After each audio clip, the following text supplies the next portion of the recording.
2016, a new TV show hit the digital airwaves and needed a podcast dedicated to chronicling its adventures. An elite team has been assembled for this task. Unfortunately, the world's listeners have not heard of this wonder twin duo. And although they may not be known now, in the future they will be referred to as tomorrow's legends. Flash, are you wearing a skirt? Behold, it is I, Martinus Flashuvius, here to conquer the world! Oh, good grief. And now, here are your hosts, the fleet-footed Flash and his hammer-swinging partner, Harley Quinn. We are back! Oh yes we are, October 2017 to be exact. Ready to spend another season traveling through time with our listeners. Hello, legends. Hey Gideon. Hey Harley. Hey, how's it going? Doing great. Doesn't it feel great to be back? Yes, it feels so good to be back. I'm so excited. Welcome to the show, everyone. We're here to talk about Season 3, Episode 1, titled Aruba-Con. Before we get to it, we're going to dedicate this very special season premiere to a friendly fellow named Sherman, who's been generously supporting us all summer long in Patreon, so he gets full producer credit to kick off our season. Thanks so much, Sherman, for all your support. Thanks, Sherman. We appreciate it. Are you ready to hit the time stream? I'm ready. Are you ready? I'm ready. Gideon, are you prepared and ready to go? So it's business as usual then? It certainly is. Back to our old habits. Fire up the engines, Gideon. Let's go. Yes, Captain. All right, Harley. What'd you think? I really enjoyed this episode. I don't know if it was just I was so happy to be back or what, but I gave it 9 Rubicons. Nice. Starting off the season high. I know. I really debated it, but I really liked it. So I'm probably going to go down from here. But it was great to be back. I mean, all these time jumps and flips, I'm not going to lie, it's got my head spinning. Like, I'm not sure which way is up at this point in time.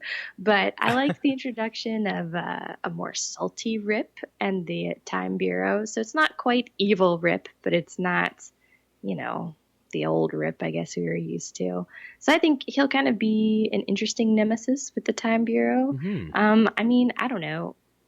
They're not going to be the big bad because we think we may have got an inkling of who our big bad might be at the end of this episode. But I don't know. I really liked it. And it kind of reminds me of how much I love the legends and kind of their bumbling, like, cowboy, take no prisoners kind of ways. After, I mean, the Time Bureau they're so straight-laced. I don't know. But it'll be interesting. Well, I can't disagree with anything you said there. I think what you said about Rip kind of being not quite the bad guy, but, an antagonist and stuff it's going to be a lot of fun, I think, for our legends to see him getting to play not quite a good guy, but not fully a bad guy. So we'll have to see what they do with this whole Time Bureau thing. Yeah, for sure. Yeah. So what did you think about this episode? Well, let's see. Mm-hmm. Do I give you... Okay. The episode itself, I'm giving it 7.5 mix in a skirt. For the episode, because... Well, I'll get to it. On a whole, for being back, because we're so excited to be back, I will give it 10 Gideon dating pics. Nice. Because I'm very excited to be back. But anyway, to the episode. And it's good to be back with our team, back with the characters we love. I hoped for so much more bang, I think, in the premiere. I mean, it was funny, it was goofy, it's our trademark humor. But I just think it really lacked anything special. I mean, there wasn't any really big fights. Yeah, there was a couple fights, but nothing over the top. There wasn't actually hardly any fantastic visuals. Kind of felt a little bit low budget to me, a bit of a fizzle. Interesting. I mean, I found, so far I've seen Supergirl, Flash, and Legends, and I found Flash to be quite a bit better after a comeback hiatus show. I just found it had more emotion and more razzle-dazzle. with some big oh wow moments. But not to say I didn't like ours. Ours was fun. It's just I think we got lots to come. And if I remember correctly, season 2 also started off with a bit of a ho-hum entrance. And when I was expecting really, like, especially the way the season ended, I was expecting it to pick up with that kind of tension and pace. And it kind of really dropped down pacing-wise. So, but no worries. It's not like we're working at the shower, sinks, and stuff store. So, well, there's always that. There's always room to go down. Exactly. So, I am quite okay with it. I'm ready to go. I'm excited about the season. So I can only go up from here, unlike you starting at the top, waiting to fall already. I know. I mean, it's not the top. I didn't give it a 10. But yeah, no, I hear you. The only other premiere I watched was The Flash, but I agree. It had a great comeback. It was very emotional. It was very impactful. It was extremely well acted. Mm-hmm. But not that ours wasn't, but it did have a very different feel. So right. I agree. All right. Well, before we get into the full-on episode plot points and stuff, we do have... it's not so much new stuff, but it's a couple things we need to cover and address. We interrupt this podcast for a special report. Okay. So we were discussing quite a bit behind the scenes how to address this. There's been some news released to the media about a possible character spoiler and its future on the show. And what happened is something was posted on our page, and it doesn't matter by who. That has nothing to do. We're not pointing fingers or blaming anyone. It's just a specific post was posted, and we kind of heard some stuff behind the scenes. Some people didn't want to know that news, and some people, of course, there's a lot of people that do like to know that kind of stuff. The problem with this news that got released is it wasn't official. It wasn't an official CW release or any of the Legends press media that released it. It was one of those kind of like TMZ type people that dig and dig and dig, and they dug up some stuff coming up, and then it got released, and of course it got spread everywhere, and everyone grabbed a hold of it and reported on it. So, it's that kind of stuff that potentially could be spoilery. So what we decided, because on our Facebook page, we want everybody to feel included. We want everyone to be able to enjoy themselves and have a good time and share their feelings and the things they're excited about on there. And we figured the best way to cover that is that if something spoilery comes out, or just news, it might not even be that spoiler. If it's something that me and Harley do not post about ourselves and you're just really excited and want to share it, then go ahead and post it, but make the post say spoilers with a heading of character spoiler or, plot spoiler or whatever. And then within that post, then you can make comments with whatever news and stuff. Maybe you can explain it a little bit more clearly for me, Harley. No, I think you're doing a pretty good job. But yeah, we're just thinking kind of like how we do the official discussion posts for the show each week. So I'll usually start the post, or sometimes Jeff will start the post for me if I haven't had a chance that day. Where we'll have the episode discussion so that it's all contained in the comments. And that way people who are time shifting or people, that are in other countries that just haven't been able to watch it yet, that way they kind of don't get spoiled on the specific episode. So if we could kind of treat that in the same way with like the new spoilers, especially if it's not necessarily like an official like CW release or something that like the producers are actively talking about, we just want to make sure that it's kind of just not out there for everyone to see without having to basically do some work to see it, if they want to see it. So just kind of do like we say, just title it that there's like a plot spoiler or a character development spoiler, whatever you think, so that it's vague enough that it doesn't overtly spoil people looking at it, but it's enticing enough that if people want to know, they can click in. They can see your link in the comments, you can post your link in the comments, and then everybody can kind of comment from there. And so that way it makes it easier for people to just kind of keep scrolling on by. If they're like, oh, that's a spoiler post. Okay, I don't want to see that right now, so I'll just keep going. It just makes it a little easy for everybody. Yeah, and that's the fairest way we felt would please both sides of the fence. People that love to see that kind of stuff and people that want to wait on it until the show presents it. So yeah, hopefully everyone understands that and gets that and is okay with that. I know the other Facebook pages, for Arrow and Supergirl and Flash and stuff, they have maybe a different rule set or whatever. And those pages have been running for a lot longer than ours are. We're just trying to find the most happy middle that we can so that everybody's happy because, our show is supposed to be the most fun and we want to make sure everybody has the most fun on our page. Exactly. We want everyone to enjoy themselves, but we don't, necessarily need all the behind the scenes kind of stuff. And that even goes for me and Harley too, because the two of us as hosts are actually divided on spoiler stuff. Harley likes to find out some of the things and I don't like to find out any of it. So, that's why we had to figure it out behind the scenes between the two of us. How do we best address this? So anyway. We think we came to a good middle ground. We figure if we can get the middle ground between us, then we should be able to please most of the people out there. At least 80%, right? That's the rule, 80-20. Yeah. All right. Well, we covered that. We got one other little thing we wanted to just remind people about is to not forget that we have a Patreon page where you can support the show. Just wanted to remind everybody that it helps us with monthly operating costs. We have to pay for hosting fees and stuff like that. And in the long run, if there was any gear improvements or upgrades that we may need to get, or if something fails on us, that the Patreon page and your donations to the show just helps us with that. But we wanted to also throw in there, in case you guys haven't checked it out yet, that as a thank you for your support, we now have official Tomorrow's Legends swag. Yay!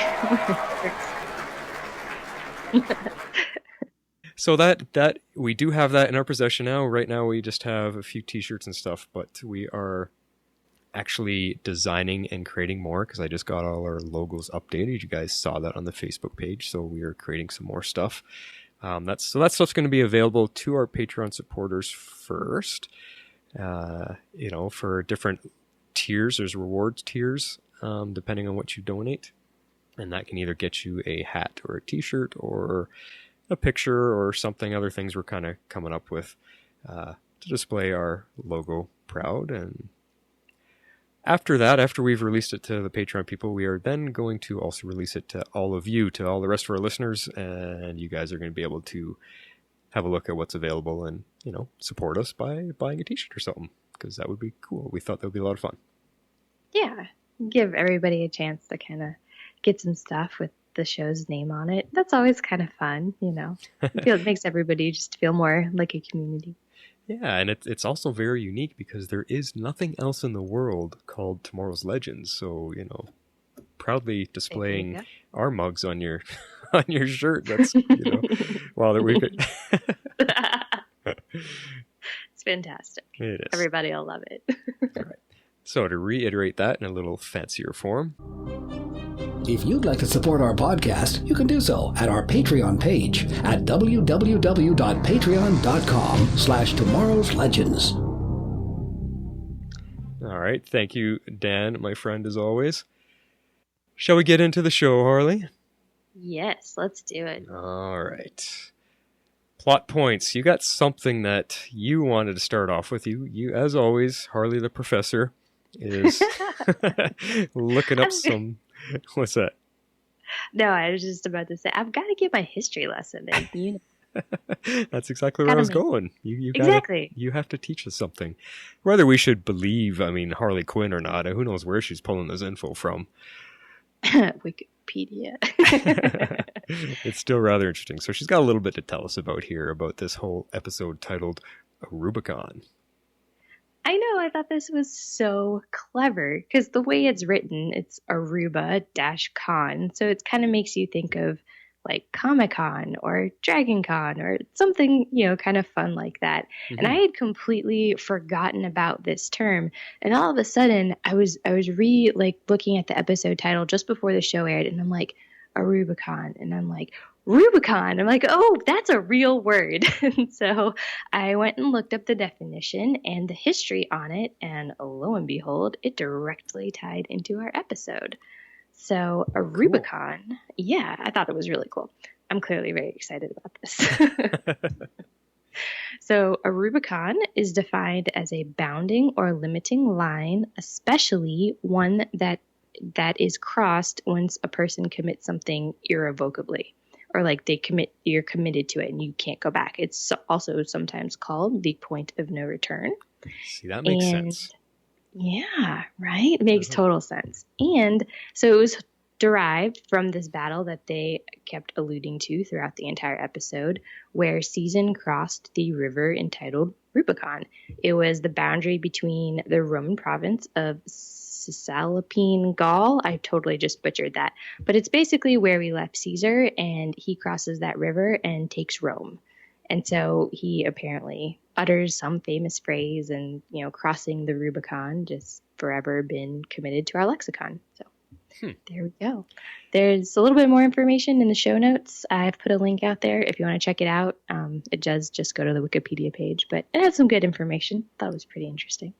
Yeah. Well, it's kind of funny, this, like you said, it's a bounding or limiting line, which kind of means that, what did you say there? Don't cross that line. Yeah, exactly. The point of no return. Yeah, the point of no return. Can you imagine? I mean, not as soon as you say a point of no return, everybody knows what you're talking about. That's like going off the deep end or whatever. Can you imagine people still said, "Hey, man, don't cross the Rubicon"? Like it just doesn't fit in today's language, but it's pretty funny. It sure doesn't. But I was very impressed by the episode title and how they tied it all in. It was a nice play on words. I enjoyed it. And that today was your lesson from Harley Quinn. I know, we need like a sound clip or something. Yeah, we'll have to create something for that. The more you know. All right, so where are we going to start off for our episode? I feel like we should just start at the very beginning. Yeah, this one didn't. I think it kind of flowed from start to finish pretty smoothly. There wasn't any major elements that we need to hit on specifically until we'll find them as we go. Yeah, I feel like this one might be the easiest to tackle chronologically. In typical fashion, we'll kind of probably switch this up every single week. But tonight we're going to go in order. So, all right. So we open the episode exactly where we left our legends, which I believe is what we speculated. Yeah. So, yeah, we're in LA. There's dinosaurs running around. There's Big Ben. There's all sorts of these anachronisms, as they've been termed. And so that was pretty fun. We got to see where we started, and we were about to be attacked by a T-Rex when there's just this portal that opens up. It's like, oh, well, that's handy. Yeah. That was cool. I was glad that we did kick off right from that moment, because after already seeing the other shows that I'll say 6 months later, I thought, oh man, they're just going to skip over what happened and we're going to be off and running again? But no, they went right back to that moment, which was cool. Yeah, so I'm glad that they at least did that and then very subtly made the time jump, but we'll get to that in just a second. All so right. The other thing that happens in this first literally 2 minutes of the show is Rip Hunter shows up out of one of these portals, and he lets us know in typical Rip Hunter fashion, he has 30 seconds of exposition that explains everything that's happening. And so it's up to us to figure it out and then explain it. Exactly. And this is so confusing. So apparently 5 years have passed since he's established the Time Bureau. But for our team, it's only been 15 minutes. And I'm having a hard time wrapping my head around this. Okay. Well, now it's time to go into Flash class. Okay. All right. What I think this does is I think it falls back to our discussion all last season when we were talking about how much time passes while they are running through time on the Waverider. We were asking questions. Do they age? Does time pass? Like, even though if they left somebody October 5th at 5 o'clock and they return October 5th, 5:02, for everybody at that moment in time, it's only been 2 minutes, but they may have been jumping through time for months and months and months because they can choose to come back at whatever time point they want to. Mm-hmm. So I think this calls back to that. So relating it to Rip right here, he spent 5 years running through time to build the Bureau. And then he chose to come back to this moment 15 minutes after he left. Okay. I mean, he even states, because Sarah's like, yeah, like 15 minutes. He says, well, for you, but for me, I've spent 5 years building the Bureau.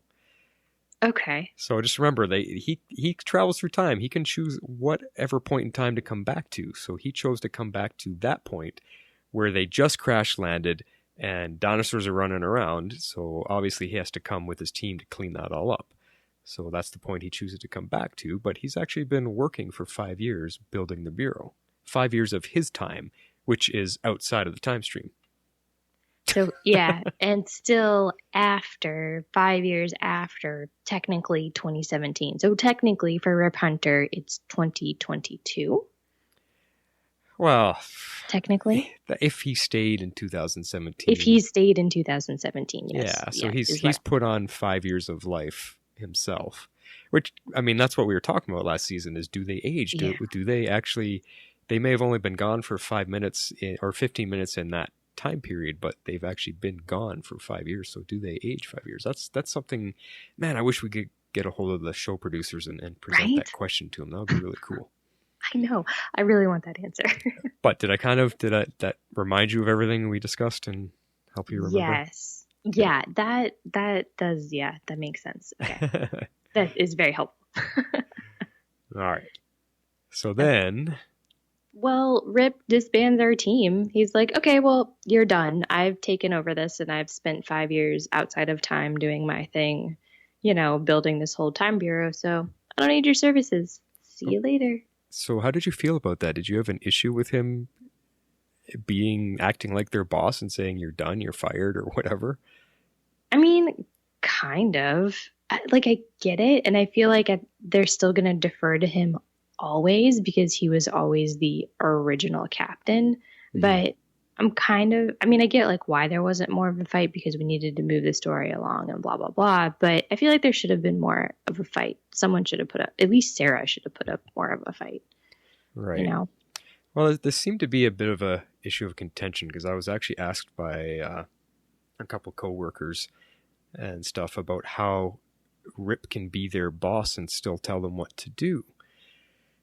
And, more thinking about that, my answer is that he was a time master for a very long time. So he has way more experience and understands time travel and the consequences of it better than anyone because he was a time master for so long, I say again. So I think that alone kind of commands some kind of respect, because even though we sometimes think he's a bit goofy and he's not the best captain or leader of a team, he still has more time travel knowledge than anybody out there. And I think that's probably why if he says you guys are done, they're at the very beginning, they're going to be like, oh, okay, I guess we're done. Yeah, and plus, as he points out, he's like, I put this team together, so it's only fitting I should disband it. I still feel like that has something to do with them deferring to him, but I wish there was a little bit more of a fight. Right. About it. Yeah. Well, yeah, I guess. I mean, it does come later, though. The legends can't put up with it for very long, so. That's true. Which kind of gets us to our next point, because they actually put up with it for, a certain amount of time. 6 months. Seems to be a common theme. I haven't watched Arrow since it's on while we're recording, but I'm going to hazard a guess and say there's also a 6 month time jump. Yeah, I'm going to find that out later tonight. Just throwing it out there. Anyway, so this is kind of not bothering me. I've been trying to figure out the whole timelines because I was still struggling with the whole Rip 5 years, 15 minutes thing. Mm-hmm. But I decided to kind of look into where 6 months later puts us, because 6 months has not actually elapsed since well, not almost. It's just shy of 6 months having elapsed since our finale ended, and it's definitely about a month short of when Flash and Arrow ended. So Flash, when they aired, I mean, they acknowledged the date. It was very clear. It was very obvious. It was May 23rd, 2017. And so if they've jumped 6 months ahead of that, that puts them at least at the end of November of this year. And so if Legends preceded Flash by a little bit, because we ended a few weeks before Flash did. So, and they didn't really timestamp us like they did Flash. So there's probably a little bit of leeway there. Mm-hmm. But if we kind of go ahead and assume that Legends is preceding Flash a little by, say, like a few weeks, it kind of actually better explains the whole scene where Steel is in Central City and Wally shows up. Because when you watch the 2 episodes of Flash and Legends back to back, it seems kind of incongruous. Like what we see of Wally in our premiere doesn't fit with where he ended in the Flash premiere. Okay. So that's kind of what started me on this whole timeline thing. Does any of that make sense? Wow. Sure. It sounds like you have it figured out. I think I'm like really overanalyzing this, but anyway. Well, I'm wondering just on that scene alone with Flash and Steel, I wonder if that, because that at this point it's supposed to be 6 months later, so I'm wondering if that roughly is near the same time when we see the beginning of Flash, when Flash and Vibe are ripping around the city trying to stop stuff. So I'm wondering if that's in and out, like maybe, you know, that time period points. Kid Flash is kind of double dutying it, working with Vibe and then running around with Steel. Like he just finished helping Vibe out and now he caught up to Steel because Steel was fighting on his own at that point. And Kid Flash just came in at the end. So, you know, who knows? Maybe it does jive up a little bit. Yeah, I mean, I definitely think it does a little bit. It was kind of almost off-putting to see where they ended that episode and then pick up with him. I mean, it was almost one of the first things that we saw. So it was just kind of like, oh, whoa, okay, that is just a different tone than I, had just saw 20 minutes ago. So. Well, welcome everybody to Tomorrow's Legends, the show where we try to pick apart all the time traveling stuff and try to not very successfully explain it to you. Yeah, especially when the writers probably are paying less attention to it than I am. Yeah. But that was your job from the outset. When we started this 3 seasons ago, we said, you are the time travel guru. You're going to be totally honing in on it and trying to keep track of it. So you're just doing your job. Yep. So now that we've lost half our audience, let's go ahead and just recap where everyone's at. We got some pretty funny stuff coming up right here. It's pretty funny. Okay, yeah. Sarah's working at a place called Sink, Shower, and Stuff. It's just your typical dead-end retail job where she's going to fantasize about killing her boss. And did that shock you? That they showed her slitting his throat pretty violently. I wasn't expecting that. I was not expecting it to be a dream sequence. No. To be honest. And I just found it funny. I mean, Sarah Lance, League of Assassins, captain of the Waverider. I found it funny that she ends up in a retail job. That's not where I'd imagine her going. I would have thought she'd be like a bouncer at a club or a bodyguard or something, not working retail with her skills. That to me was kind of strange. I know. I really feel like the writers just sat down and said, what's the most mundane job we can put her in that is so not Sarah Lance? Exactly. And that's what they came up with. And then next we had Ray. Yeah, so he's working in Silicon Valley, which is not surprising. What was surprising is that he's working for some kid who apparently ripped off Tinder. Upswipes. That made me laugh a whole lot. It does kind of make sense for Ray that he's in at least some type of tech job. It does. Sort of, but I mean, what level is he at? I mean, I would still imagine that any tech company that would hire Ray Palmer would want to totally take his engineering and ingenuity and run with it. And this kid just seemed to not want to have anything to do with him. Like, yeah, I know you're some big mogul, whatever. Go fix the app. Like, it's just... I know. But wasn't it weird? Wasn't it kind of a really kind of eerie play on today and what's going on. The way the kid was saying, the wave of the future, if it's not in a phone, we don't want it. Everything is in a phone app these days. I think, how true is that? Yeah, it was a little scary. It's Yeah. definitely very true. I did like Ray's comeback. He's like, I've been in the future like 3 times.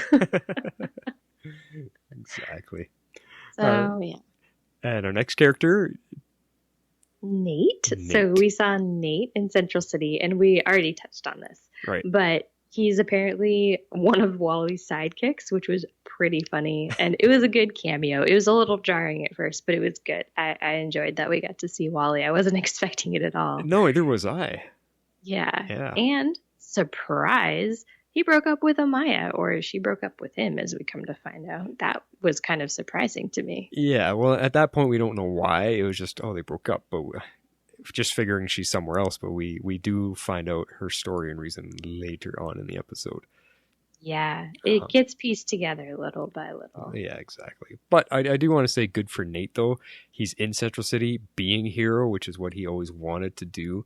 So there he is working with Kid Flash, and he's developing his hero abilities and practicing getting better, which really, in the end, makes him so much more useful for our team. I think that's good for him. Yeah, I agree. I'm glad to see that he was doing something worthwhile. I felt like it made sense for his character. And finally, we come to, our favorite, Mick, hiding out in Aruba. He finally gets his vacation, and then it gets ruined by Julius Caesar. Too funny. But he's like on a private resort and just soaking up the sun. And this is the first time we've actually really seen him. I guess how do I word it? But parts of his body, because you saw his arms and they're really, really scarred, like fire burns. I don't think we've seen that before. Not in a long, long time. I feel like they showed us that on like season 1 of Flash when they first introduced him. Mm-hmm. But yeah, we have not seen that in a long time. Right. So that was a nice callback. But who interrupts his vacation? None other than Julius Caesar. I know. He looks up. He's like, what is happening? Get out of my sun. But before we move on, just something funny about that actor playing Caesar. For me, it's funny. I don't know how many people out there watch the other TV show Spartacus, because this actor playing Caesar was actually on Spartacus playing Crassus, who I think was who Caesar took commands from. Like, in Spartacus, Caesar was younger and Crassus was his commanding officer. And man, was Crassus one nasty villain on that show. I think he was actually the one that kills Spartacus in the end. Sorry, spoiler alert there. You're going to go watch Spartacus. But Crassus, he was like unbelievably nasty and horrific. And just like, this is back in Roman times. So he just did not give a damn about who he hurt and what he did. He just wanted to kill the uprising Spartacus and his army. And that's what the whole final season was about. And he played it amazing. So then all of a sudden he shows up here on our Goofy show and he's playing Caesar and a much goofier kind of version of him. I thought, oh my God, that's pretty funny. Nice. I quite chuckled to myself. Oh, that's funny. There's been quite a few Spartacus alums in the Arrowverse. There has been. That is so true. Yeah. All right. Where to next? All right. Well, Sara, Nate, and Ray all kind of get together. They decide they hate their lives and they want to go to the Time Bureau and get their ship back. But they're not exactly met with a warm welcome. This was kind of harsh. The way they got like tackled, and she's like, ugh, losers. I was like, oh. Yeah, it's like they had no respect at all. These are just regular people, regular humans, and they don't even care one iota about the legends at all. And that really that really stunk to see as a viewer. But can you imagine how they feel? Like, because to them, they're traveling through time, saving the world, and nobody really knows about it. So that kind of sucks. But to pull on yet another reference, this is Flash showing all his nerdy side today. It was so. Do you know the movie Adjustment Bureau? I know it, but I've never seen it. Yeah, Matt Damon movie. That this whole Time Bureau just completely looked like the Adjustment Bureau, that everybody wearing business suits and ties, and the way they operated out of a fancy office building. I was like, whoa, it's Adjustment Bureau all over again. But Yeah, cool. I got a very different vibe, but I think we've got that later in our notes, so I won't spoil that. All right. But I agreed with that. So what's happening to our team here? They just show up and get a very not nice welcome, and Yeah, no, not at all. But I mean, they get to talking and they're explaining to Rip like why they're there, and he's like, "What do you mean Julius Caesar is in Aruba with Mick Rory? Like, we didn't detect that happening at all." So I'm like, how did they miss that? Like that, I don't understand how they missed it. well, I've been trying to figure that one out too, because knowing what we know about time needing to cement and ripple through and all that, does Caesar being out of his time and in our present day, does that take a while to ripple through for them to get notice of it? Or like how does their technology work? How do they know about an anachronism? Is it an immediate notification? They haven't really explained that yet. True. So maybe we'll get that later in the season. Yeah, and that makes sense, like that it just hasn't like rippled through yet. So yeah, I don't know, because I don't know we don't know how their detection system works. We don't know anything about it other than that it exists, and apparently there's little red dots all over the place when you look at their screen, except in Aruba where Julius Caesar has appeared in front of Mick. So that was interesting. Yeah. But, well, you know what? Thinking about that, Caesar just showed up like that instant and was in Mick's sun. yeah. And Mick called it in right away. So Yeah. maybe that is not enough time for it to show up on the Bureau's radar yet. Because if you relate it to the opening of the episode, they crash land, there's dinosaurs everywhere. Rip shows up 15 minutes later to start clearing it up, and he says, "We've been working on the Bureau for 5 years." So does that mean it could either take at least 15 minutes before they know something's wrong, and then he sends a team to go clean up all the dinosaurs? Or does it take like 5 years for it to ripple through time? Well, thinking about it, dinosaurs come from millions of years ago. So from millions of years ago, something's wrong. And it took that long for it to ripple from that point in time to present day time for them to know, hey, something's wrong. That is confusing. Does that make sense? I'm wondering if the farther back it goes, the longer it takes for them to notice. And because Caesar just showed up that instant and Mick called in right away, they're not going to get a notification yet. Yeah. Yeah, no, I hear what you're saying. Mm-hmm. Yeah. I think the ripple thing makes sense. It's a question of, does it ripple from the point where they appear or from the point where they started? Because I think that's a very different timeline either way. Yeah, that's a good question. Where do they get notification from? The point in history that something is missing, or do they get notification in the future where that something that's missing shows up? Which point notifies them that something's wrong? Or is it both? Yeah, I don't know. That's I think the question. That's what I want to know more. I want to know a little bit more backstory in this time bureau, and hopefully they'll flesh out some of these details for those of us that are more curious. I mean, we did eventually get answers on the Time Masters, so. Yeah, well, there you go. That's our question of the season so far. Yeah. All right, moving on.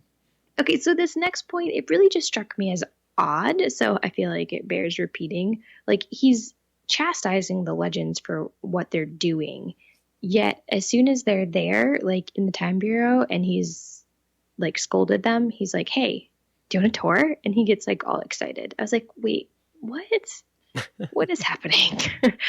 1 minute you hate them and are telling them they're the scum of the earth, and then the next minute you're super excited and you want to show them around your new place. Well, and Ray is always excited because he was quite happy about it. Excited about everything. Yeah, you know what? I'm just wondering if that's just Rip just being like, you guys screwed up, but you're still my buddies, so come check out my new place. I want to show you. Like, I think it's just something along those lines. It just felt weird. I was like, wait, what? Okay. So anyway, Yeah. on our tour, Mhm. we discovered what's going on with the Waverider. They turned it into a simulator, so they're actually running through their old missions for these new recruits who are providing much better solutions, unfortunately, than our team actually came up with. Well, they're in a classroom having time to make decisions and all that. So yeah, and they know what And they're happened trained. before. Exactly. Our team always had to react, and only with like moments notice. So, I give our team some slack. I do too, but they're also not trained time masters. No. I think that's become very obvious. But that was pretty funny with Sara, how she was all proud for the moment there, and then the students just kind of rip her a new one, and she's just like, oh. Yeah, I know. It was like kind of sad a little bit.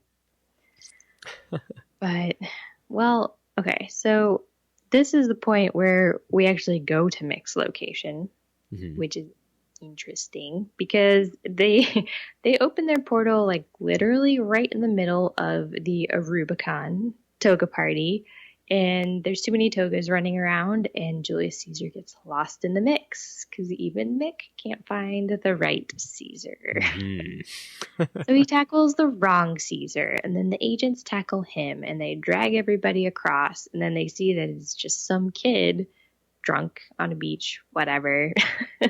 And then they completely doubt everything. They immediately like, oh my gosh, I'm so sorry. Like, Mick was totally wrong. And that made me mad. Yeah, no, I get you, because it's that whole, come on, don't they trust Mick by now after everything that happened last season? But what I think, right before all that happened, they were asking where Mick is, and Sara was explaining, well, he's on a bender in Aruba, he's taking his holiday. So I think at that point they were just thinking he's all drunk and probably not seeing things clearly, and just overreacting to something because of his drunken goggles he's wearing.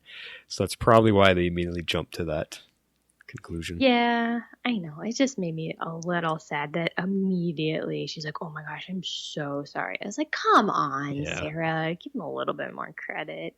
But luckily, in the next few scenes, at least they did find the genuine coin, and Nate was like, wait, this is real. And Mick's like, yeah, I know.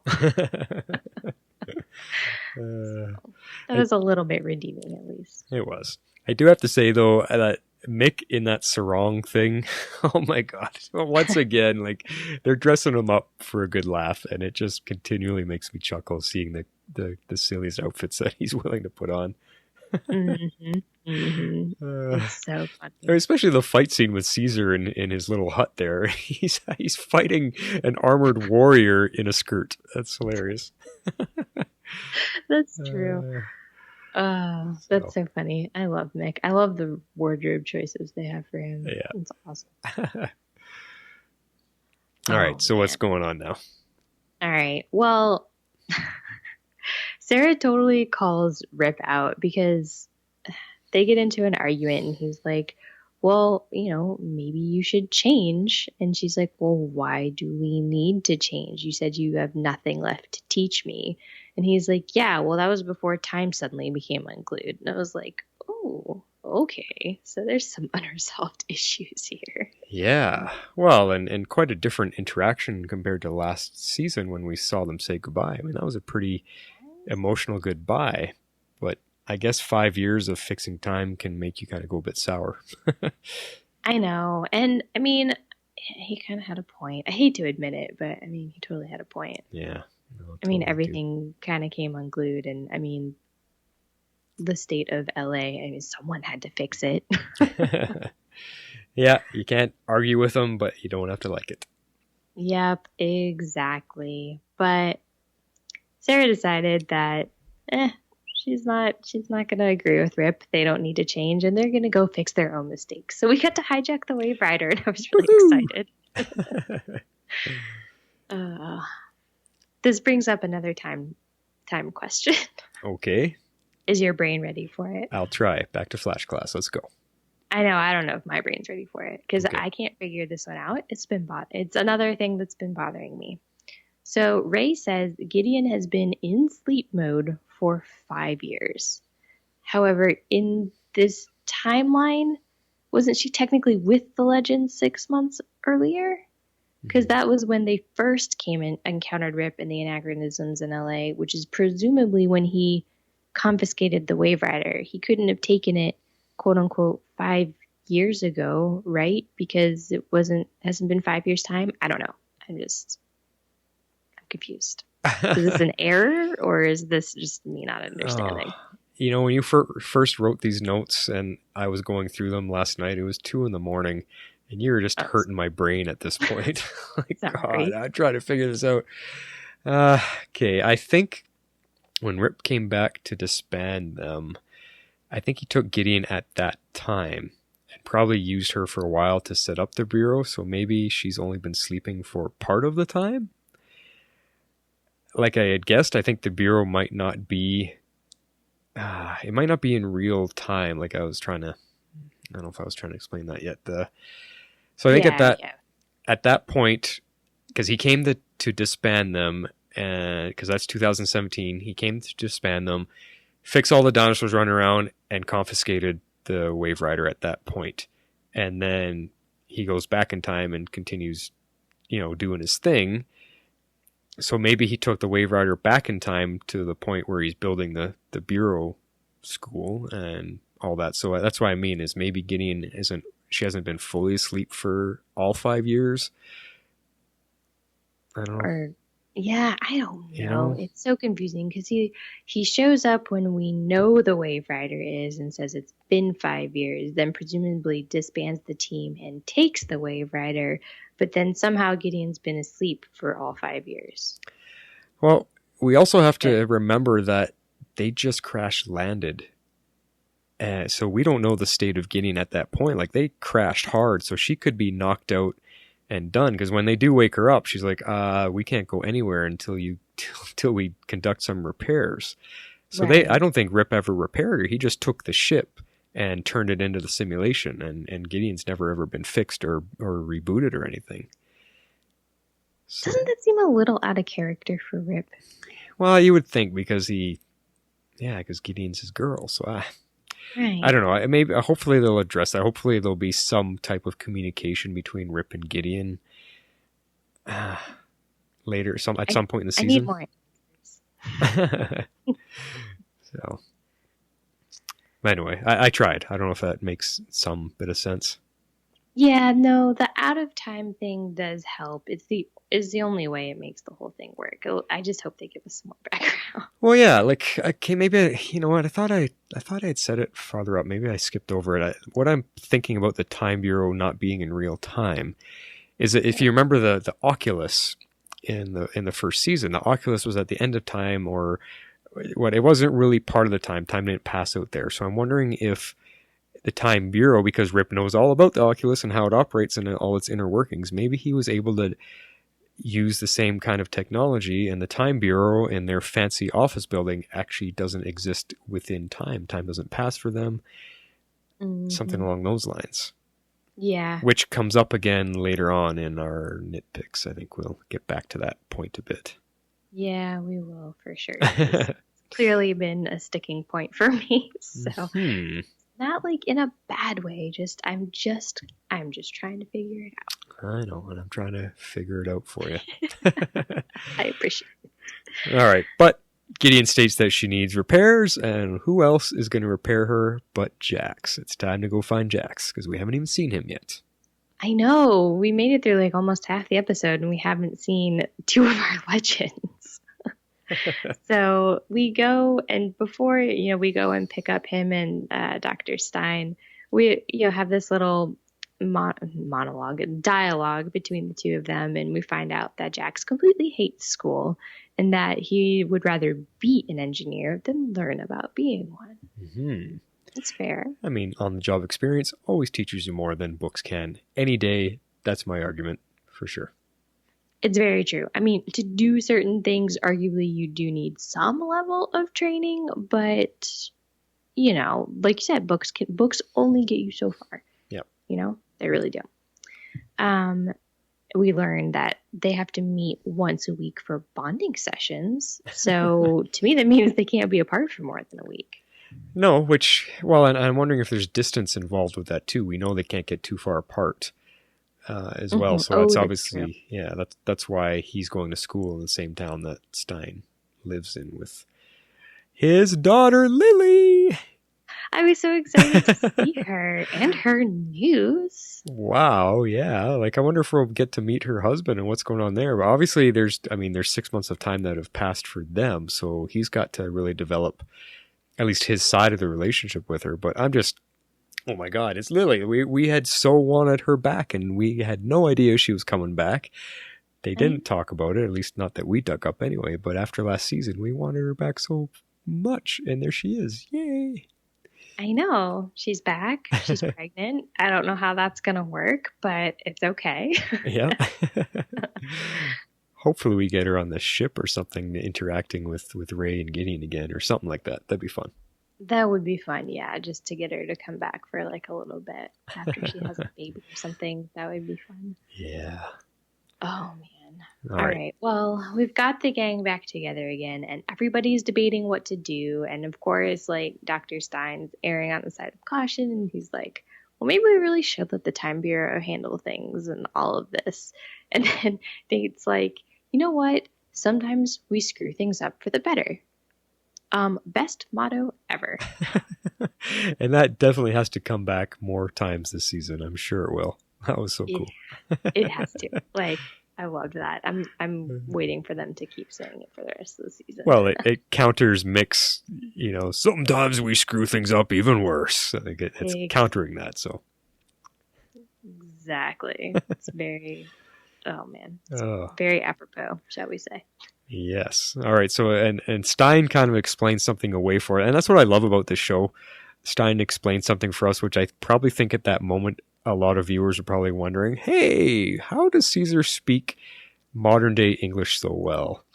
Exactly. And it's called temporal linguistic aphasia. Yeah. Now, is that an actual thing, Professor Harley? Did you look up that? I'm not going to lie. I assumed it was made up for the show. Okay. I'm pretty sure it was made up for the show. Oh, try to say that 3 times fast, but it makes sense to me. No, I mean, it's great. They used real words. All of those things mean things, and you'd string them together, and yeah, voila, he temporarily can speak perfect English because of this. Why not? Anyway. Yes. Well, they've decided to go on the mission. They've convinced Stein, so they all dress up and get ready in their finest beachwear to go to this party. Oh, God. I don't know how fine some of that beachwear was. None of them looked, I don't know. They looked like 20-year-old college kids, which I believe was the point. It's pretty funny. It was pretty funny.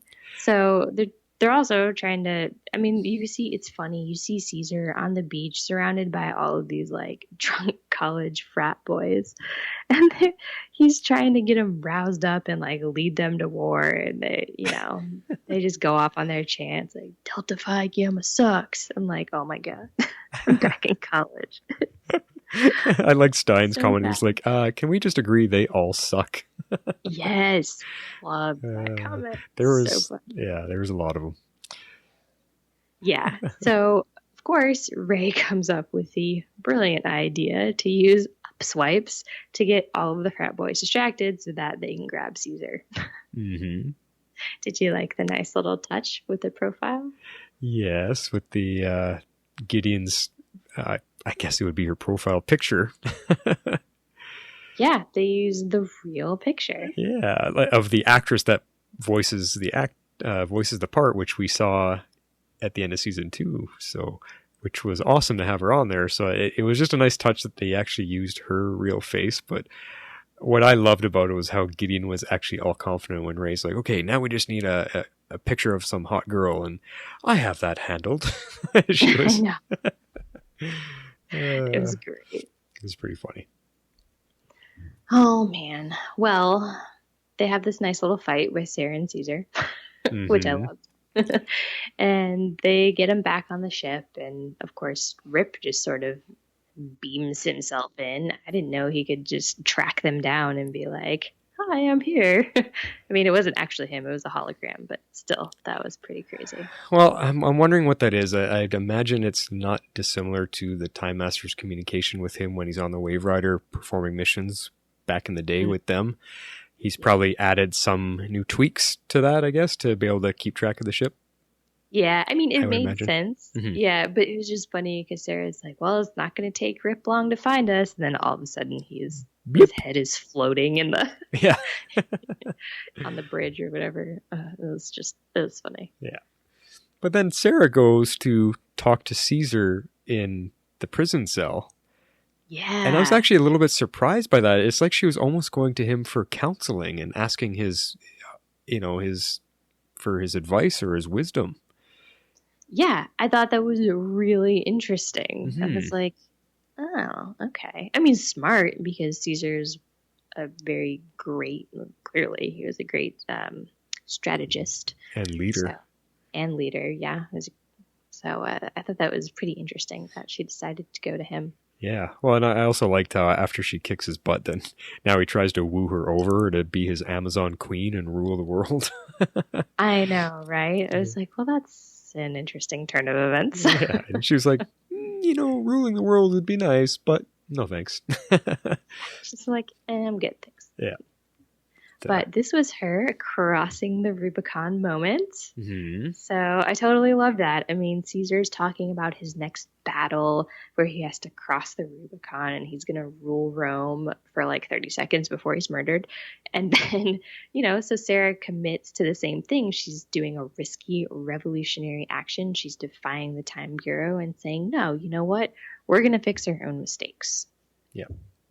So I quite enjoyed that, and it tied everything into the title and made me very happy. Yeah, well, and that's good. I mean, it shows her taking command again and not laying down to someone telling her what to do. She's like, no, you know what, we screwed up, we're gonna go fix it. And that's what our captain should do.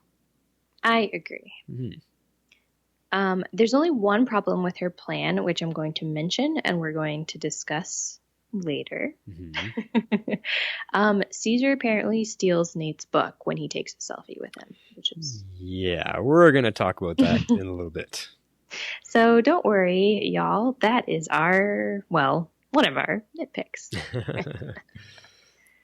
All right, so moving along, the Time Bureau, more than just doing the holographic beaming, they just can open a portal anywhere. Mm-hmm. So they open one on the ship, which makes sense because we've seen them open little portals all throughout time and space and everywhere. So they're coming in, they're totally taking over, and they're like, okay, you know what? We let you kind of roll with this and you completely screwed it up as usual. So we're going to come in and fix it for you. But there's a problem. But there's a problem with that. Yep, because apparently Caesar is pretty smart. Who would have thought? Who would have thought? One of the greatest generals of all time, of all history. He's laid a trap for them, knowing that they'd be coming, because he's already figured out, or at least understood to a point, the time travel and technology a little bit, so he knew they were coming. Yeah, even though they wiped his memory, which I still feel like is impressive, but I think as soon as they left him with the book, he knew, and he clearly read it and saw that it was telling the future. Mm-hmm. So he knew something was up, and he's like, okay, they're going to be coming back for this. They're going to figure it out, so I'm going to lure them in. It was very smart. I quite enjoyed that. Yeah, exactly. I mean, he just understood pretty quick, and I was totally okay with it. I'm not even going to nitpick that because it makes sense. He is that brilliant, that smart. And it doesn't mean that just because he lived however many hundreds of years ago that he's not as well knowledgeable as we are. I mean, you look at the Egyptians thousands of years ago, how smart they were and figured out different, technological feats and stuff like that. So yeah, I wouldn't put it past Caesar at all. No, definitely not. So I actually liked so we get a battle scene in a few minutes because, we have to go and rescue Agent Sharp because she gets left behind.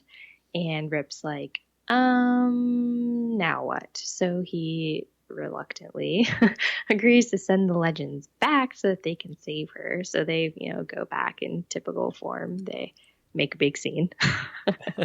And then we had this, I liked this little kind of fight scene with the two girls kind of like back to back, fighting, taking down some of the Legionnaires or whatever they're called. Yeah, I wonder if that's a hint of future collaboration with those two. I think they're gonna be kind of at each other's throats for most of the season, but I bet you they're gonna hook up every once in a while for either an epic collaboration in a fight or knowing Sara, she might try to seduce her. We'll see. She might. Yeah. You never know. You never know. I mean, the fight was okay. I wasn't impressed with it with the sequence. They've done so much better before with the choreography and stuff. It was okay. I was like, nah, that was fun, but man, this is our first episode. Come on, let's really go big.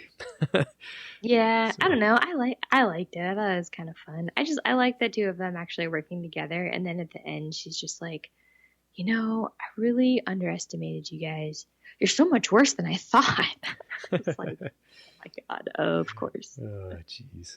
Yeah. You were expecting a compliment there, and Nope. Nope, not at all. So then that stuff kind of happens, and we find out a little bit after that Mick actually stole a bunch of gadgets off of Rip. Yes. Or at least we think it was Rip. I'm not sure where he grabbed it from, but... Yeah, I'm assuming it was Rip because, I don't know, well, I'm going to bring this back up later, but, I mean, Sharp had her little time courier wrist doodad thing broken by Caesar. But she did have one at the end because she's the one who opened the portal because Rip specifically says, oh, I seem to have misplaced my time courier. Can you open the portal? And she kind of gives them a look and was just like, oh, fine, All right, and she opens it and they kind of go away. I see why you're assuming it's Mick at that point. Okay. Yeah, so that's why I assumed at that point that Mick took everything off of Rip. It's pretty funny. I mean, we didn't see it. We didn't see the exchange or the opportunity for that to happen, but I still think it's kind of funny the way he was presenting them on the table. It was hilarious. I loved it. I loved Mick. Yeah. But just before the scene happens where I was just talking about where they open their portal and they leave, like we get this little kind of sidebar with Rip and Sharp. And they're debating. She's like, why are you, quote unquote, allowing the legends to continue? And he actually kind of defends them, But it just feels like he's playing both sides here because he spent most of the episode completely ripping on them, saying, like, how terrible they are, how reckless they are. And then here, he's like, but we might need them. What? Well, I have to imagine that Rip he couldn't handle some of the things that they might come across throughout history and the future and time traveling. You're going to need superpowers to face some of these things. And I think Rip at that point was just realizing that, okay, these guys have powers. They can probably get a few things done that I'm not going to be able to do with my regular human being Time Bureau agents. That's true. I keep forgetting. Yeah, none of them are superpowers. Yeah, That's true. They're trained hand-to-hand fighters, but, sometimes you need a bit more. Sometimes you do need a bit more. But we also got this a very, very interesting tidbit, almost as a throwaway line, where Rip says, was it Rip or it might have been Sharp, but she says, they're the reason malice is a threat in the first place. Yeah, I believe that was Sharp that said that. And I'm like, well, hang on a second. One, who the heck is malice? I can not find any information on whatever this person, or if it's even a person, I don't even know, whatever this threat is. Yeah, neither could I wasn't even sure how to spell it, if it's spelt the same as the word malice. I couldn't find any info. Yeah, I did see it spelled with an A. I originally spelled it with an O because it sounded more like mollusk than malice. Yeah, that's what I thought she said was mollusk or something. Yeah. Yeah, and so I spelled it with an O, but then I found an article that spelled it with an A, and the article had no information about malice, mollusk, whatever, but it spelled it this way. So I took the spelling and ran with it. But yeah, I'm assuming this has to be our big bad, but it's confusing. I guess whatever they do throughout the course of this season brings this malice, mollusk into power in the first place. Oh, you know what? I just found something. Did you? Yeah, I spelt it the way the word is actually spelled, M-A-L-I-C-E. Oh. Geez. It's okay. Malice is a fictional extraterrestrial character in DC Comics. It's a female. Let me just really skim, trying to do this fast here. That makes more sense. She controls a shadow demon called Cheshire.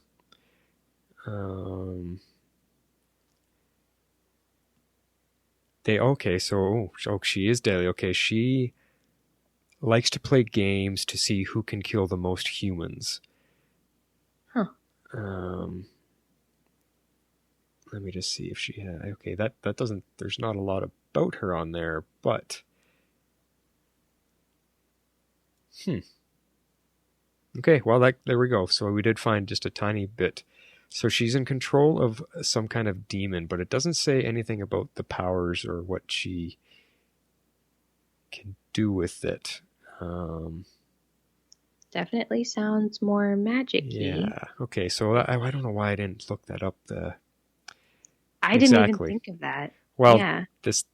We'll tie into a bit of news that we didn't want to spoil ourselves, but a lot of people can look that up ourselves. So that might very well tie into that. If she has powers related to demons and demonology, then that is actually going to tie into what's coming later in the season. So there you go. Now we do know a little bit about malice. Yeah, for sure. And I don't remember where this was said exactly, but I think it was said somewhere that I think there's supposed to be more magic this season on Legends. Mm-hmm. So, I mean, we've always seen it with Vixen, but maybe it'll be a little bit more prominent. Yeah, exactly. Well, now that you just mentioned her name, Vixen, our episode actually ends on Vixen because poor Nate is sitting there kind of with a broken heart, missing her. And him and Ray have a little bit of a bro talk, and then it flashes to just where Vixen is, and she's back in 1942 in Africa. Mm-hmm. And we see some soldiers invading her village. And they're basically killing and, well, I guess I should say they're raping and killing the villagers and doing what they want, and Vixen's there to, defend it. So she's quite upset, quite angry. And we see some new powers come out of her. She doesn't just touch her amulet and gain the strength of whatever animal spirit. She actually releases animal spirits. Yeah. Onto this group of soldiers. I mean, you see an elephant, you see a panther, a gorilla, or whatever. There's a whole bunch of them. Mm-hmm. And the very last one was some type of tiger or lion. And she sends it after one of the guys, and you could just hear it ripping him to shreds in the background. Yeah. Obviously killing him, and she kind of smiles. She looked like she was enjoying it, did she not? Yeah. So I'm wondering if... She's been good this season? Yeah. Well, where I'm kind of thinking with that is that she's back in her proper timeline. She's back in her home area, home village, and where her powers kind of originate from. So I'm wondering if she has a much stronger connection to them because she's right with them now. And that is how her powers kind of grew or progressed, because they've obviously become stronger. So I'm wondering if that's how that happened, is because she's there where everything originated from. It developed her powers stronger. And I wonder if that power, the extra power, has kind of played with her mind where she kind of can't control it and is maybe enjoying the extra strength. I don't know. Yeah, it definitely looked a little power hungry almost. Hmm. Not like power hungry. Yeah, like she was enjoying the power. Like she was on a power trip. That's Yeah, kind of. there you go. Yeah, sure. All right, Holly. In 2 words, you sum up everything I was trying to spit out there. That's what I'm here for. I'm just kidding.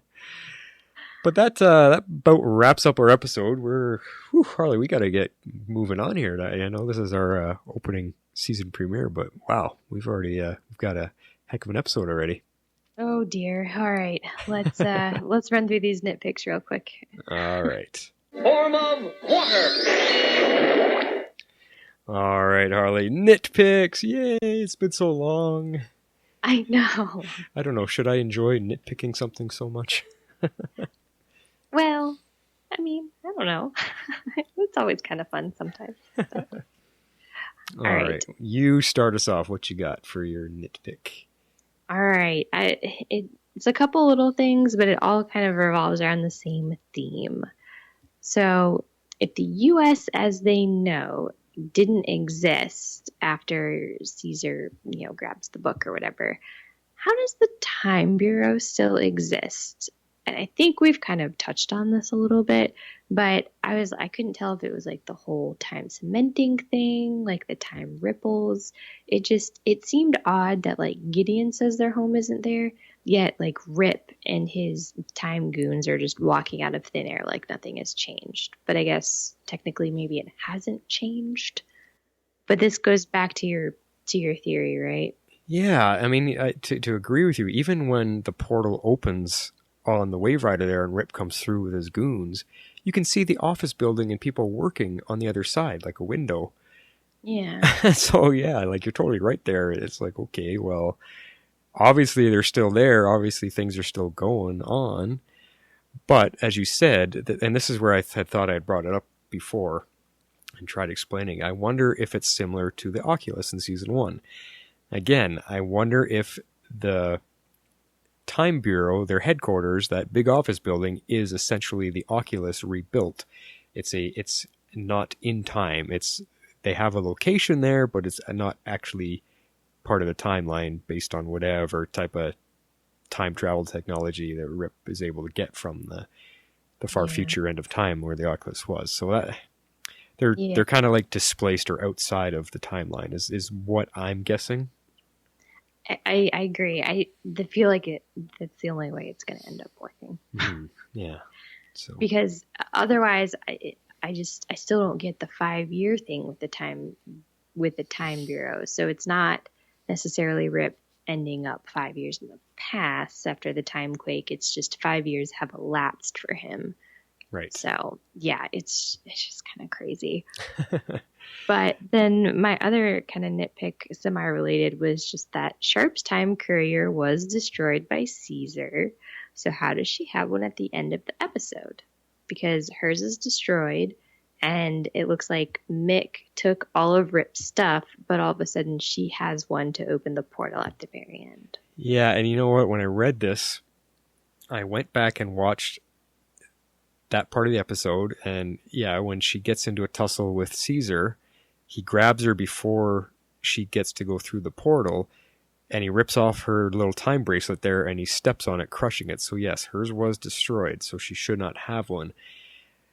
And so that's a good catch, Charlie. But the only answer I can come up with to maybe ease your mind a little bit is that there's a bunch of their goons around the Waverider.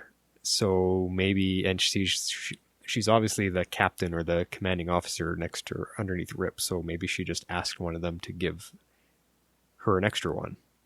To give one back or whatever. Yeah, because she clearly knows it was destroyed. I mean, she's watching Caesar crush it, and he's laughing at her. So she probably just said, "Hey, give me another one," or whatever. I'm sure they have backups, or she said, "Hey, you, Billy Bob, give me your bracelet."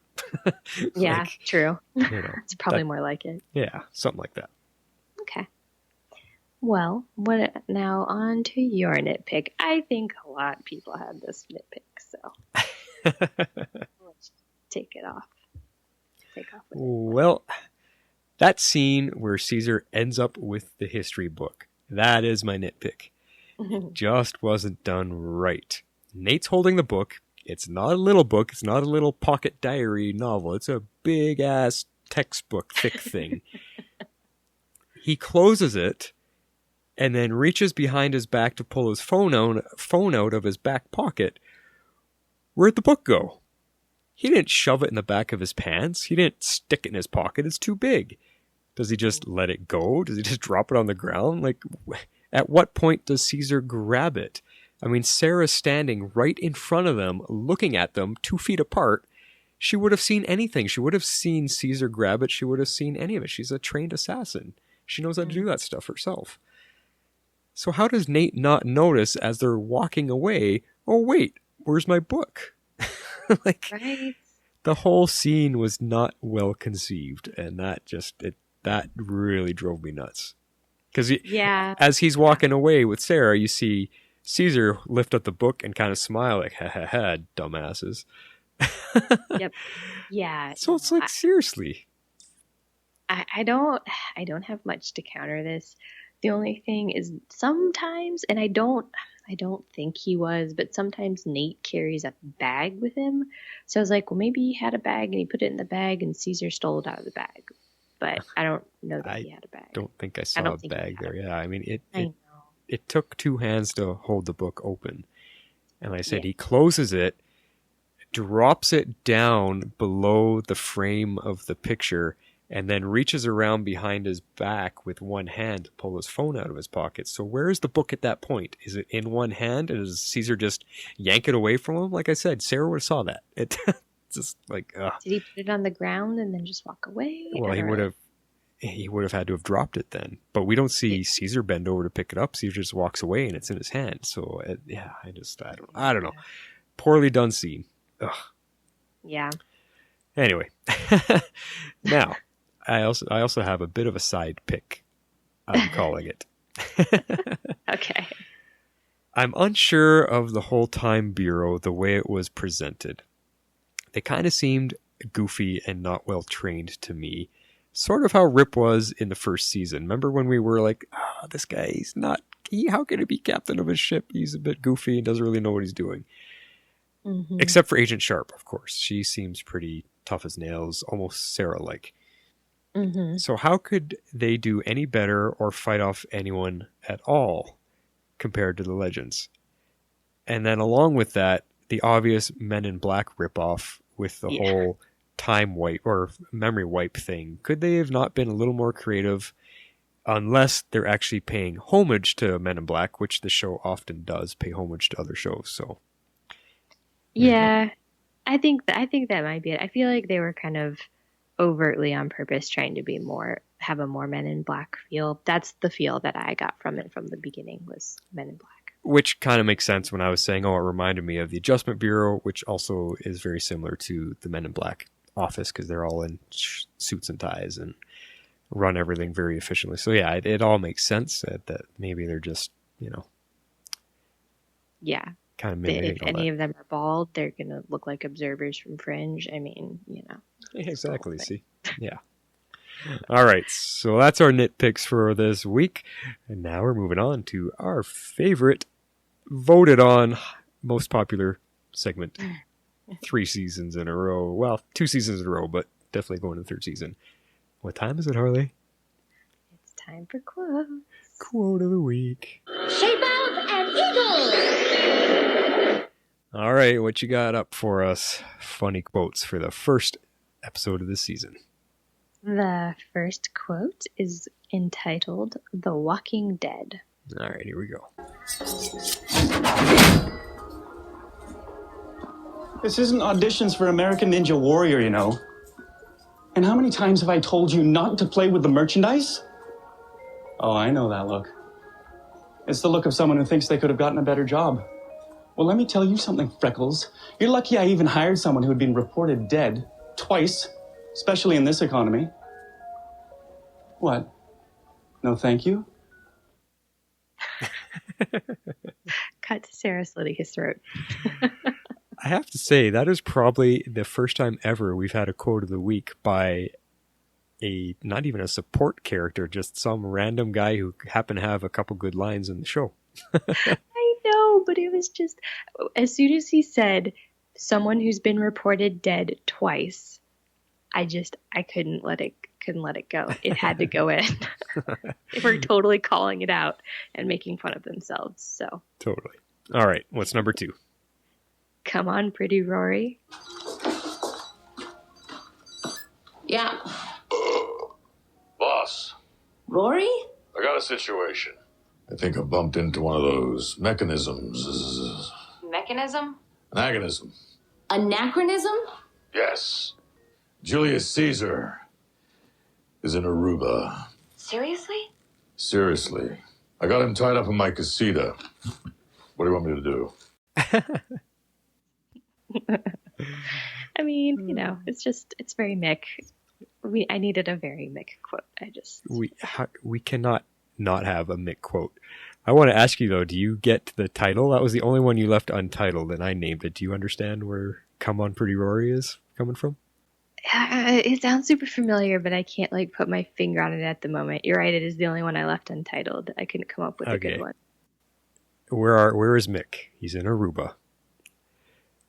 In our finale, we had some Beach Boys yes, playing the Kokomo song, and the line is, Aruba, Bahama, come on pretty mama, come on pretty Rory.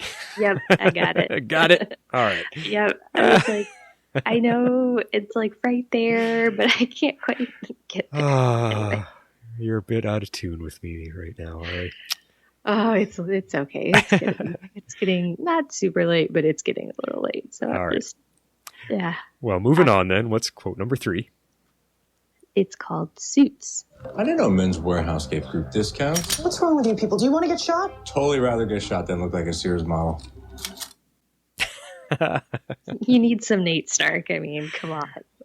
He's so good with the quips, yeah. He is. Pretty funny. While we're on the topic of Nate, something I wanted to say earlier in the episode.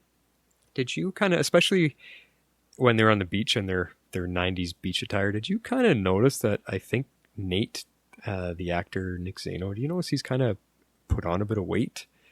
I did notice that. I was wondering if he really had. It really showed in his face, his cheeks and everything. He looked quite a bit, well, not quite a bit. He looked puffier a little bit. He's put on some weight, yeah. Yeah, it was interesting. Which is something I also noticed on The Flash when I was watching it.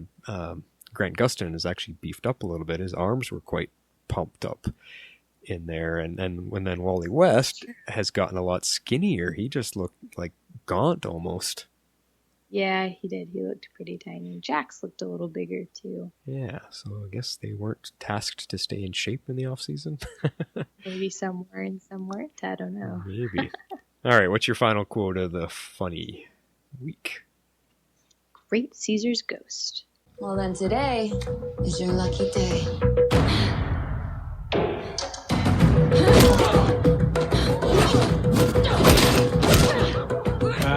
Shouldn't we help her? That's him I'm worried about.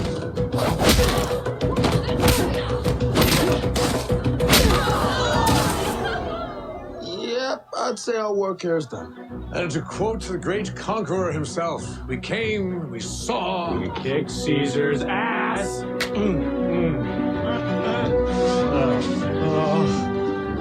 Sundays. Nice work. I'd have done it faster.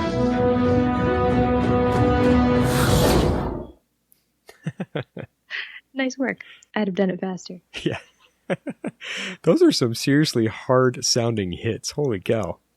Right? Wow. Poor Caesar. Yeah. And I wanted to say earlier, too, Caesar, yeah, he was a great general and everything, but his fighting style from hundreds of years ago, he would not be able to stand toe-to-toe with a trained League of Assassin these days. No way. Nope. There's no way. He didn't stand a chance. All right. Are you ready for your serious scenes? Yeah, ooh, look at that. We're getting it right off the bat. Serious scenes instead of saying serious quotes. Good job. I know. I tried. Yes, I'm ready. I got 4 lined up for us. All right. What's the first one? The first one is called Palmer Napalm. Look, I get it. Once upon a time, you were a Ray Palmer tech mogul. But when you give your company to a woman who runs it into the ground, you lose all side project privileges. Ouch. The reason I picked that one was because that was just a quick offhanded remark that we all know Felicity got his company, and this guy just stated that she ran it into the ground. So what the heck does that mean right now in 2017? I don't know. I guess that has something to do with, because she got, removed from the board like a while ago, right, on Arrow. Mm-hmm. Yeah. She was, you know what I mean? I mean, she still technically owns the company, and we assume gets money from the company, but she was removed from her position as CEO. So I don't know. Yeah. I guess that means that she didn't do a good job managing it. I just thought it was a bit of a slap to the face for poor Ray. You know, Totally. And another quote by a random side character. Yes. Yes. All right, what's our second quote? Second one is barbaric operation. Look, I miss the good old days too, Sarah. But times have changed. Yeah, and you don't think you need us anymore. Look, Rip, this is our mess. You have to let us fix it. Using your team to fix anything is like doing brain surgery with a chainsaw. Another ouch. There's a lot of that going around this episode. Wow. Yeah, talk about cutting deep with a chainsaw. Jeez. I know. That was a good quote, though. I'm glad you picked it. Yeah. All right. What's our third quote? Third one I called half-powered. What adventure could be better than this one? I mean, I got to be a superhero who traveled through time, changing history. Yes, I know. Look, I know you want to do the whole granddad thing. Smoke a pipe by the fire, but I got a whole lot of life left. And I have no idea how to fill it. Jefferson, you are hands down the most gifted, capable, driven young man I've ever known. You can do anything you want to do. Well, that's all well and good, but what I want to do is be half of a nuclear-powered superhero. And I can't do that if you don't want to.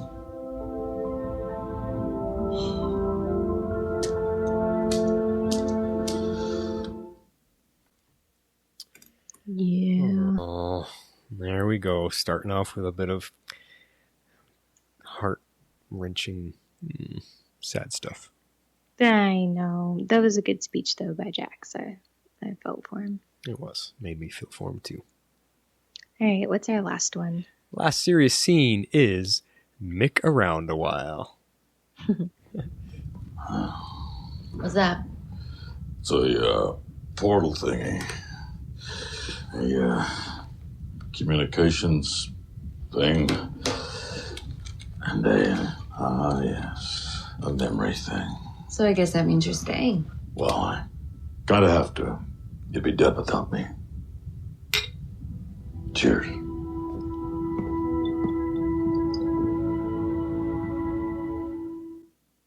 Aww. Oh, that was a good one. I had to have that one. That's, just Mick solidifying himself on the team and, as touching as Mick can get. That's how he expresses his care for the team. It's about as touchy as feely as he gets. Yeah, which is saying a lot. I know, right? Well, that's our quotes of the week. So Harley will get that poll up on the Facebook page for everybody to vote on. So get your votes in before our next week's episode and we'll tell you the winners. Yay. All right. What time is it, Harley? It's time for feedback. Planetary powers, activate! Oh, that's so fun to get to do that again. I know. It's been so long.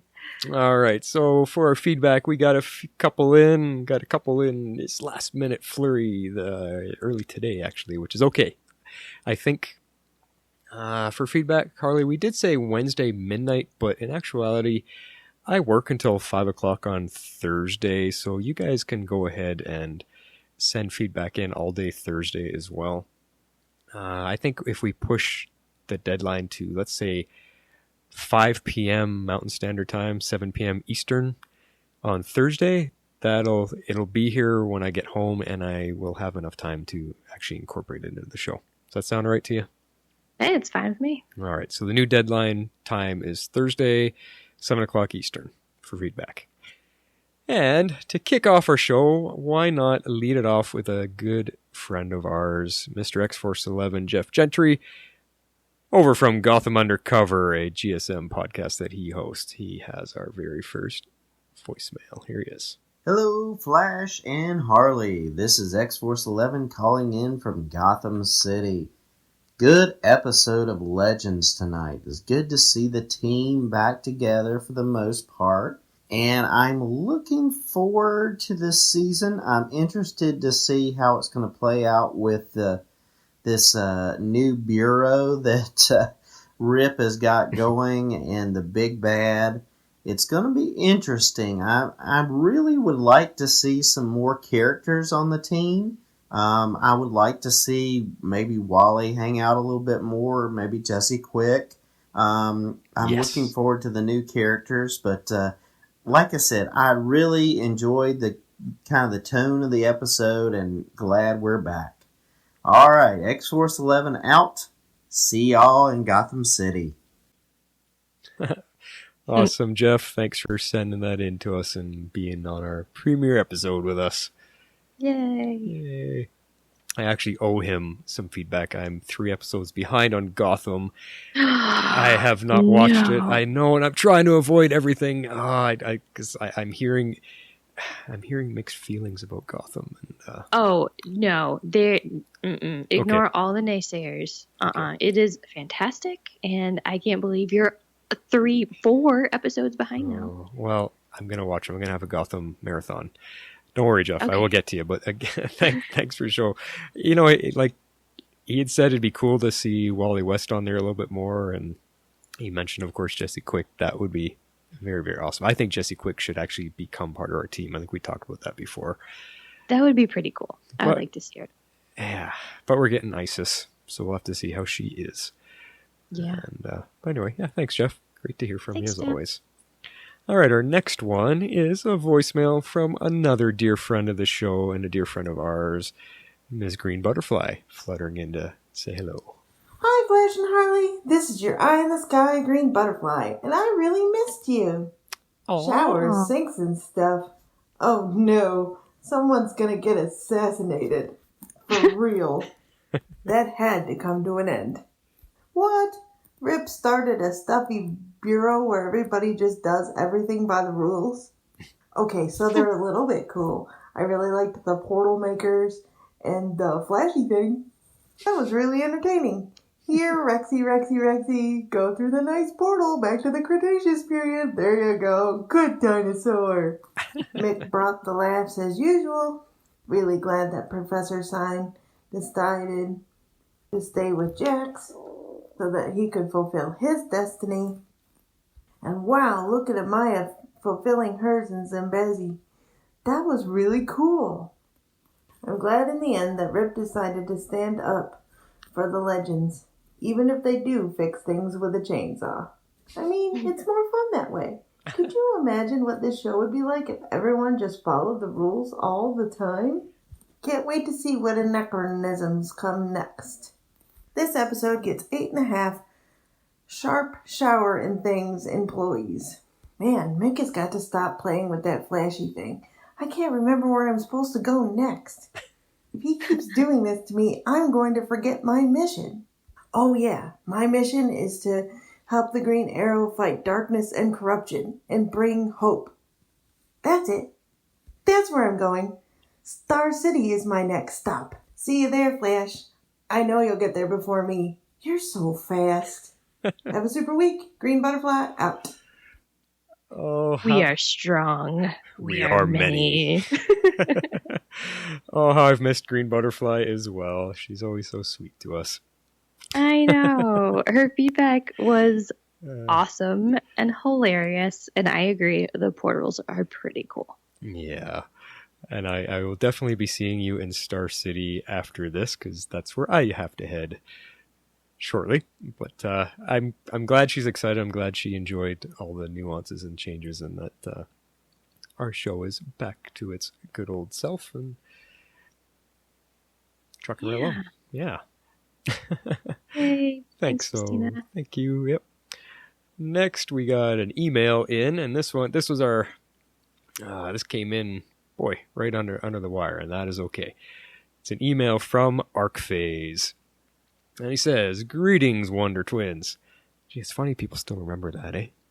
I know, it's great. It's nice to hear you guys again. Very last minute listening of the preseason episode, so may not get through it before sending this fan mail. What can I say for this episode is that I find it left a very frustrating taste in my mouth seeing the new time agents bashing our legends, and after Rip was content leaving them to continue their ventures to come back with quite the sour attitude. Yeah, so were we. Rip was aware of the consequences of them meeting their past selves, so I don't see how the resulting magnitude of consequences is so surprising for him, especially when it was the whole crew that met their past selves and not just one or two. That's a good point. That is a good point. I agree with that. Lots of extra ranting this time, but just frustrating to see how they are treated. Also at how fast things somewhat got resolved to a certain extent on this one episode. It does explain how everything didn't affect the rest of the Arrowverse, though. Assuming a 6-month time skip will occur in Arrow 2, then considering both Flash and Legends of Tomorrow had one. Anyways, Amaya, despite having left back to Zambesi, looks like she has gotten more powerful with her totem and even able to summon multiple spirits to attack for her without just possessing their powers for her to use. But the screams seemed a little more violent from what we know of her character, so it'll be interesting to see how she is changed. Yeah, we had already kind of addressed that. It'll be curious to see what she ends up doing, and if the team comes back to get her, will she be friendly towards them? That's the question. Yeah, but I do understand his frustration too of how our team is being treated. They messed things up, but they also did a lot of good, so come on. Ease up on them a little bit. I completely agree. All right, he finishes off the big question for this episode. Who is Mollis? See, even he spelt it Mollis. That's what we thought we heard. Yeah, that's how I spelled it at first too, with an O. Right, so maybe I'm wrong in looking up Malice, or maybe it's just the actors having a weird accent and they're actually saying Malice, but they pronounced it Mollis. Anyway, he's asking, who is this Mollis in the end? The end season villain, perhaps? Who knows? We'll see in due time. From ArcPhase. Well, thanks for that, ArcPhase. Yeah, good questions. We're wondering the same things. I know, we're kind of on the same wavelength as usual. But thanks for chiming in and getting on the Waverider last minute. You're lucky there's a seat left for you. All right, we got one last voicemail, also skimming in under the wire, but luckily she lives in the same house as me now. I was going to say, it's not like it had to go very far. Yeah, in case all you Legendaires missed it on the Facebook page, the Flash and Patty Spivot officially moved in with each other this summer, so there's no Iris in the picture for this Flash. It's Patty Spivot all the way for me, so. Well, congratulations to the both of you. Thank you. And here she is. Hey, Flash and Harley, it's Patty Spivot calling in. Super happy the show is back. Super happy you guys are back. I actually found myself very excited waiting for the season premiere. So I did kind of find it a little tiny bit lackluster though. Just not as exciting as usual, but super funny the way they did. Everybody stuck in the boring jobs and trying to get through their boring lives while they weren't time traveling. So I did get quite a kick out of that part. Super cool special effects with those little windows opening up and the Time Bureau people running around in them. I thought that was pretty cool. I was digging Rip's new haircut. And that whole Men in Black Time Bureau people, I actually kind of, after I thought about it, I didn't mind that idea as sort of a parallel story with our crew. I didn't really like how they were making them look like a bunch of bumbling idiots, though. So I hope they have some cool missions to try and redeem themselves. I thought it was a pretty good setup episode, and I'm super excited about watching this season, seeing where they're going to go, seeing what villains they're going to run into, and all the cool missions they're going to have while they're trying to fix time. Overall, I give it 7.5 holistic social networking platforms. Looking forward to the podcast, you guys, and we'll talk to you next week. Patty Spivot out. Does it sound like we watched the episode together? Not at all. I did not influence her feelings or thoughts at all. That was all her own. You had the same rating. She doesn't know that. She didn't know. She doesn't look at the notes ahead or anything. But that I know. That's what's so funny. You had the exact same rating. See why I told you Flash and Patty Spivot are their soulmates. Anyway, thanks Patty for getting that in to us to be part of our preseason premiere show. It sounds like she's right in tune with us on just about everything. So hopefully everything continues the way we're hoping, and we get some answers to some of those things that everybody's wondering about. I know. I think we have a lot more answers coming, or at least I hope we have a lot more answers coming. So yeah.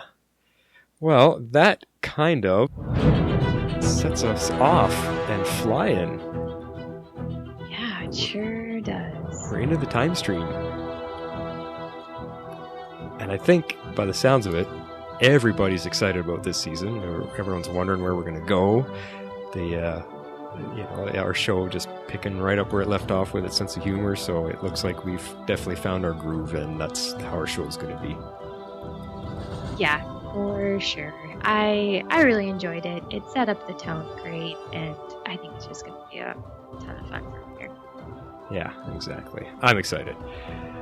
But the Flash has to get out of here and back to Star City in 2017. So Gideon, plot a course, please. Right away, Captain. Thank you, Gideon. Flash is out. And this is Harley Quinn. I'm out.